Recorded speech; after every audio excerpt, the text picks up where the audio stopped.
Good morning students. आज हम मील management में पढ़ेंगे food exchange system. Food exchange system को कहेंगे हिंदी में भोजन का विनिमय या विनिमय सूची भी कह सकते हैं, जो जिसमें कि फूड एक्सचेंज लिस्ट बोलते हैं जिसे इंग्लिश में। ये क्या होता है फूड एक्सचेंज सिस्टम? इसे हम समझ लें कि कुछ साधारण शब्दावली में खाद्य पदार्थों और भोज्य समूहों की कितनी मात्रा हमें लेनी चाहिए वो एक क्वांटिफाई हो जाता है, यानी कि उसकी मात्रा, उसकी सर्विंग की निश्चित मात्रा निर्धारित होती है और वो एक गाइड की तरह, एक हेल्प की तरह, एक मार्गदर्शन की तरह काम करती है जब भी हम आहार आयोजन करते हैं। आहार आयोजन में ये जो फूड एक्सचेंज सिस्टम है, भोजन का विनिमय है, विनिमय तंत्र है, इसका पूरा उपयोग किया जाता है।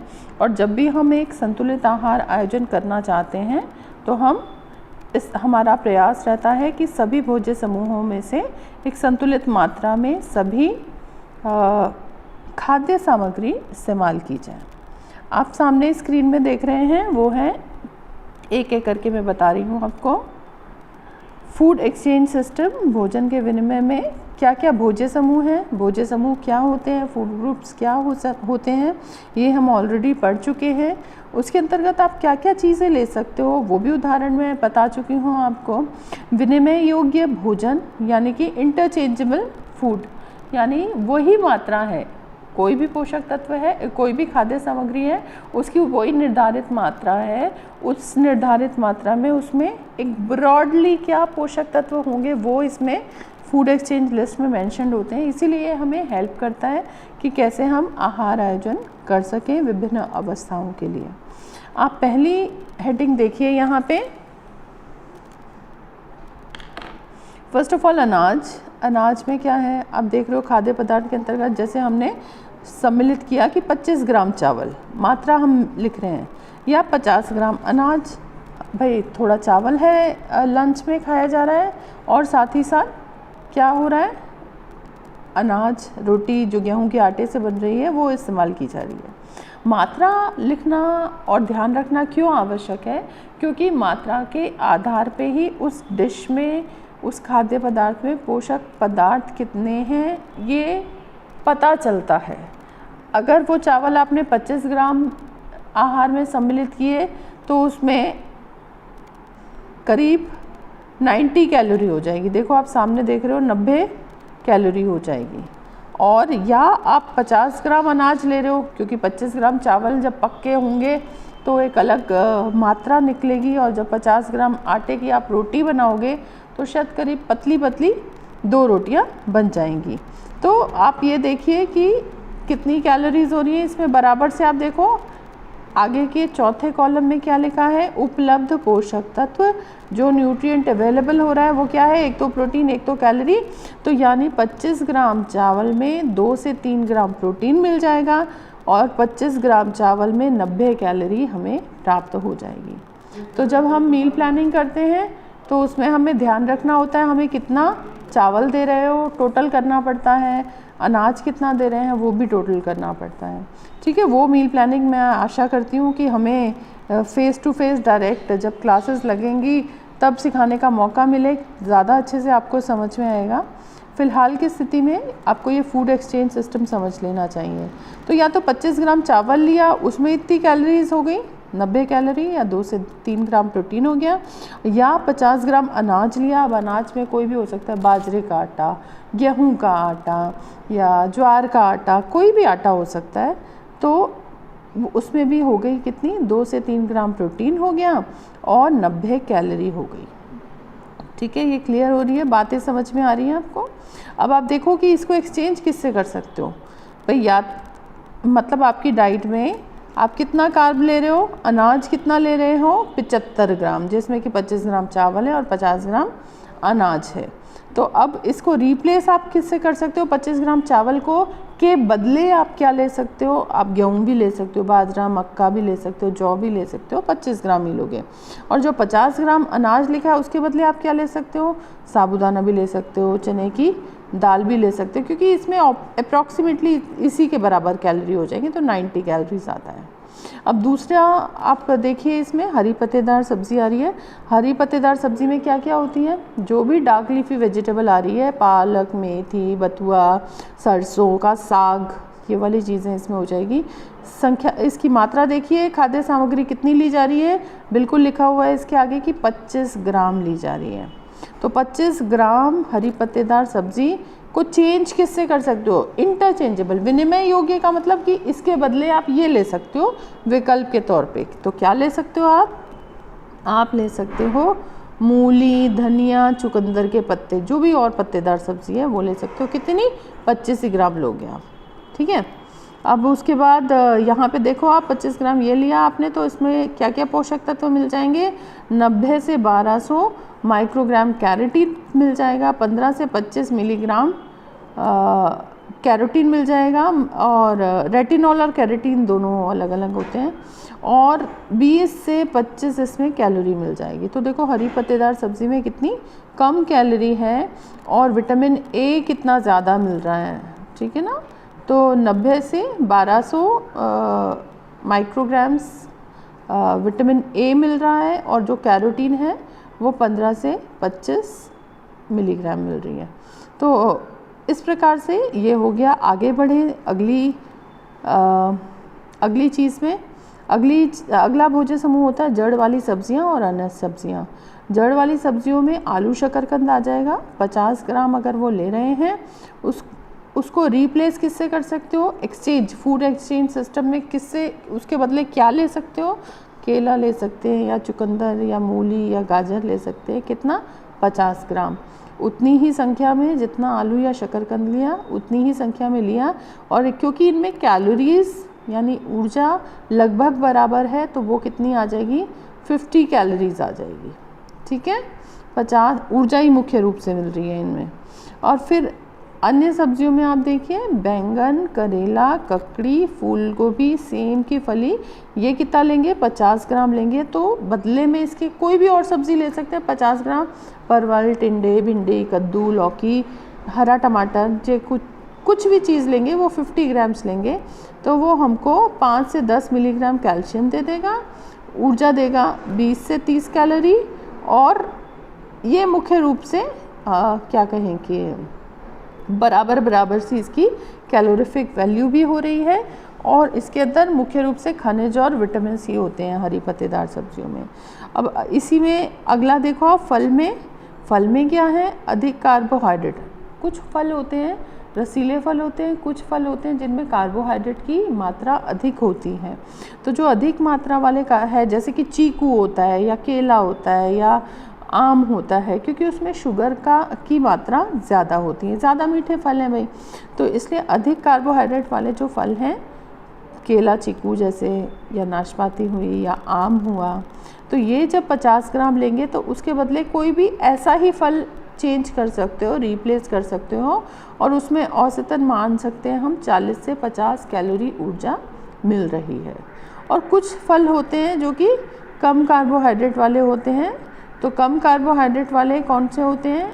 जैसे कि एप्पल हो गया, पपीता हो गया, अमरूद हो गया। तो ये 1000 ग्राम, आप देखो 1000 ग्राम ले रहे हो तो कितना मिल रहा है, या इसको रिप्लेस कर सकते हो तरबूज, खरबूजा, संतरा, ये 100 ग्राम ले सकते हो इसके बदले, तो इसमें 40 कैलोरी है, ठीक है।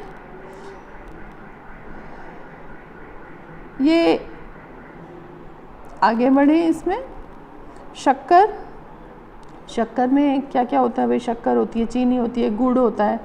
ये स्टैंडर्ड है कि 5 ग्राम आप कोई भी, चाहे शहद लो, चाहे गुड़ लो, चाहे शक्कर लो, है ना, तो वो 5 ग्राम चीज़ मात्रा 20 कैलोरी के बराबर होती है।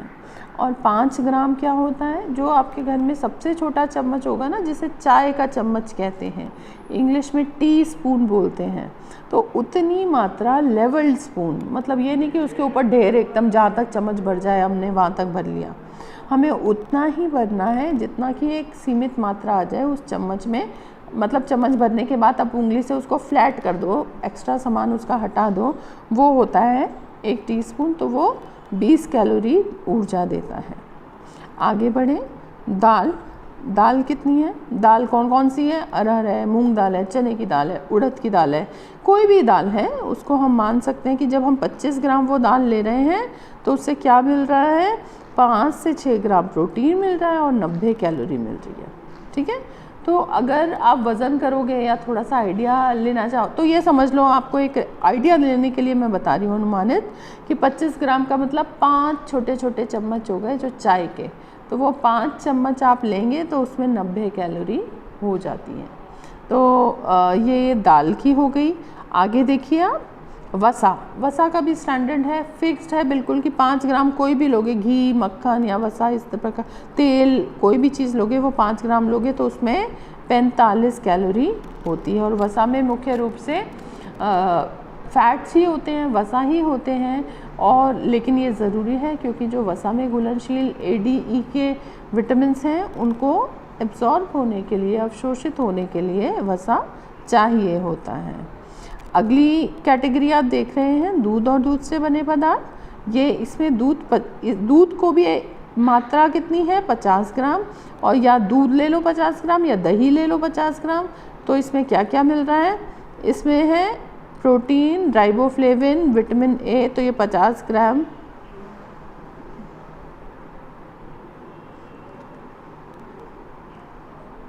चाहिए होगा। और इसमें अप्रॉक्सीमेटली इसमें मात्रा बराबर सी आएगी, 45 कैलोरी, 45 कैलोरी ऊर्जा के बराबर ही आएगी। वैसे मैं आपको एक PDF फाइल इसकी और शेयर करूंगी जिसमें कि आहार विनिमय सूची के बारे में आपको जानकारी मिल जाएगी। तो इस प्रकार से ये वाली चीज़ें आपको ध्यान रखनी है। अब ये हालांकि क्योंकि ये BA की मील प्लानिंग में केवल ये कुछ आधारभूत चीज़ें समझना आवश्यक है। क्यों आवश्यक है, क्योंकि इसमें मात्रा के ऊपर बहुत ज़्यादा आपको डिटेल में नहीं जाना, क्योंकि आप टोटल ऊर्जा और टोटल प्रोटीन का मिलान नहीं करते RDA के हिसाब से, वो कैलकुलेशन नहीं होती, वो BSc में होती है, BSc होम साइंस में। तो लेकिन एक आधारभूत जानकारी आपको आहार विनिमय सूची की होनी चाहिए, फूड एक्सचेंज सिस्टम की होनी चाहिए कि कितना अनाज में कितनी कैलोरी है, कितना दाल में कितनी कैलोरी है, कितना सब्जियों में कितनी कैलोरी है, या फलों में कितनी है, या चीनी में, वसा में कितनी है। तो ये ध्यान रखने वाली चीज़ें हैं एक जनरल अवेयरनेस के लिए, और जब आप मेन्यू प्लान बनाएंगे उसके लिए भी ये आवश्यक है। एक चीज़ जो मैं पहले डिस्कस कर चुकी हूँ, अभी केवल हल्का सा रिवीजन मैं करूँगी क्योंकि ये आधारभूत आवश्यकता है आपकी आहार योजना के लिए। क्या है ये आप देखिए, ICMR ने जो दिया हुआ है रिकमेंडेड डेली अलाउंसेस अलग अलग विभिन्न समूहों के लिए, उसके लिए अलग अलग अवस्था में अलग अलग क्रियाशीलता वाले लोगों के लिए कितनी आवश्यकता कैलोरी, प्रोटीन या और पोषक तत्वों की है वो दी हुई है। इसको मैं ऑलरेडी एक लेक्चर ले चुकी हूँ, इसके ऊपर वीडियो बना हुआ है, आप उसको देखिए दोबारा से ताकि आपको समझ में आ जाए। इसी प्लेलिस्ट में फूड एंड न्यूट्रिशन में मौजूद है, उसको आप ध्यान से देखिए, आपको बिल्कुल क्लियर हो जाएगा, जिसमें मैंने एक एक डिस्कस किया है। आगे क्योंकि ये एक एक क्वेश्चंस बन के आएंगे कि साधारण क्रियाशील पुरुष के लिए एक दिन का आहार आयोजन कीजिए और सैंपल मेनू प्लान बनाइए, ठीक है। इसी प्रकार से एक मध्यम क्रियाशील स्त्री के लिए आहार आयोजन कीजिए और आहार तालिका बनाइए एक दिन की। तो इस प्रकार से आएंगे। तो आप देखो यहाँ साधारण परिश्रम करने वाला जो पुरुष है उसकी 2400 कैलोरी ऊर्जा की आवश्यकता है, और मध्यम क्रियाशील पुरुष की 2800 है, अधिक क्रियाशील की 3900 या 3900 या 3900 कैलोरी उसकी आवश्यकता है। प्रोटीन कितना चाहिए, on an average generally 55 gram protein एक पुरुष को चाहिए।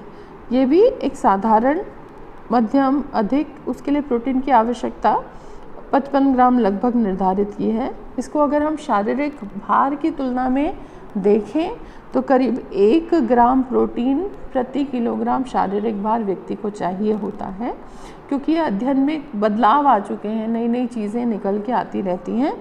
तो अगर आज की डेट में हम देखें, कंसिडर करें, तो अगर कोई 70 किलो का पुरुष है तो 70 किलो के पुरुष के लिए 70 ग्राम प्रोटीन की आवश्यकता हो जाएगी। इसी प्रकार से अगर कोई 55 किलो की महिला है तो उसके लिए प्रोटीन की आवश्यकता 55 ग्राम प्रतिदिन हो जाएगी। तो ये देखें आप, उसके बाद प्रोटीन और ऊर्जा, ये 2 सबसे इम्पॉर्टेंट याद रखने वाली चीज़ें, इन्हें भूलना नहीं है, आपको याद रखना है। और फिर आगे दे रखी है कि कैल्शियम की आवश्यकता 0.4 से 0.5 ग्राम, लोहे की आवश्यकता आयरन की 20 मिलीग्राम, विटामिन ए की 750 माइक्रोग्राम और कैरोटीन की 3000। ठीक है, इसी प्रकार से आगे थायमिन, राइबोफ्लेविन, नाइसिन और इन सभी पोषक तत्वों की ज़रूरत दे रखी है, कितनी RDA के हिसाब से पुरुष को चाहिए। वहीं महिला में हम देखें तो साधारण परिश्रम की महिला के लिए ऊर्जा 1900 है, मध्यम क्रियाशील के लिए 2200 है, अधिक क्रियाशील के लिए 3000 है।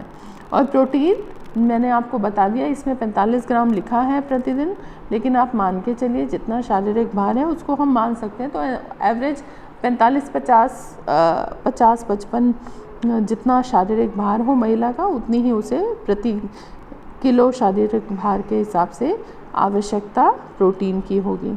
लेकिन गर्भावस्था में ये बढ़ जाएगी, धात्रीवस्था में ये बढ़ जाएगी, कितनी बढ़ जाएगी? 10 मिलीग्राम बढ़ जाएगी।